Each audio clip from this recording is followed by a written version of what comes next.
ძალაუფლებას ხელში არავინ არ მოგცემს. გინდაც მოგცეს ვინმემ, მისი გამოყენება უნდა იცოდე. თორე შეიძლება შენივე ძალაუფლება, ეს იქნება მაგიური თუ ასე შემდეგ, ძალიან ცუდად გამოიყენო. მე არასოდეს არ მაქვს პრეტენზია საუკეთესო მაგზე, რომ მე ვარ საუკეთესო. და აი ყველაზე საუკეთესო ჩემზე იყოს სხვა, ყველაზე ძლიერი, მე მხოლოდ მას დარს დავუკრავ და ბედნიერი ვიქნები.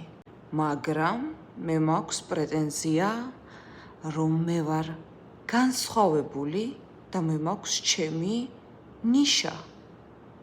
უბრალოდ ჩემი ნიშა. გარდა მაგიისა, თქვენ იცით, არ არსებობს ჩემთან კლიენტი, რომელსაც მე ჩემს პირად მარათონში არ ჩავრთავ.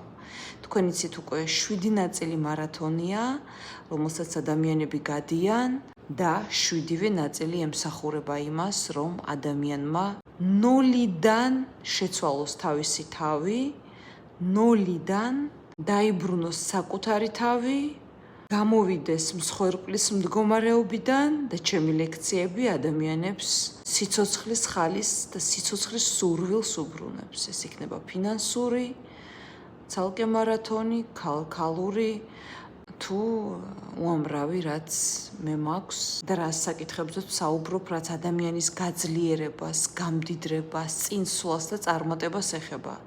აი ამით ნამდვილად ვარ ამაყი, იმიტომ რომ მრავალი ასეული და ათასეული ადამიანი ადასტურებს იმას, რომ დაიბადა თავიდან, გამოვიდა ტოქსიური მდგომარეობიდან, დაშორდა ტოქსიურ მამაკაცს და მათ ხმაშიც კი გრძნობა ხოლმე ისეთი სიძლიერე და სხვანაირი ხმის ტემბრი აქვთ ხოლმე, ჩემთან რომ მოდიან სულ სხვანაირი და ამის შემდეგ ძალიან ძლიერი, გაბედული და ასე შემდეგ. და ზუსტად ეს ხდის ჩემი ნიჭი ხდის იმას, რომ მაგიურ რიტუალებთან ერთად ადამიანებმა ფსიქოლოგიურად ისეთი მხარდაჭერა მიიღონ, რომ თავისი ცხოვრება ნაბიჯ-ნაბიჯ, აგურ-აგურ აშენონ.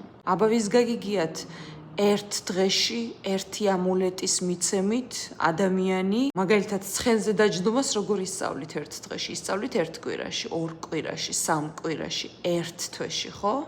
ზუსტად ამას აკეთებს ჩემს რიტუალებთან ერთად ჩემი მარათონები, რომ ჩემი კლიენტები თავისი ცხოვრების, სადავეების ხელში აღებას სწავლობენ და ეს გადასარევად